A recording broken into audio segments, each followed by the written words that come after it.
अध्यक्ष सुद्धा स्वतः राहायच्या ऐवजी वाल्मिकांना कराडलाच केलं असेल ना, हे याच्याहून दिसतंय. बसेल त्यानंतरच निविदा अंतिम केले जातील. काय वाल्मिकांनाच्या अध्यक्षतेखाली निविदा अंतिम केल्या जातील.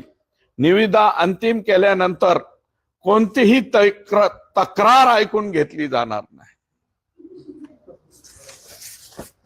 आका आले. आका म्हणजे आका फक्त बीड जिल्ह्यापुरते नव्हते. गोविंदजी आकांचं कार्यक्षेत्र संपूर्ण महाराष्ट्र होतं.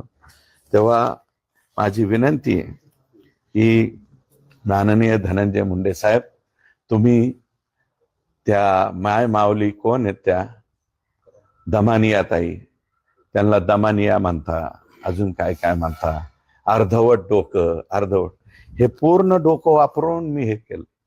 कृपया माझ्या प्रश्नाची उत्तरं द्या आणि कागदावर लढा आता चालू होऊ द्या.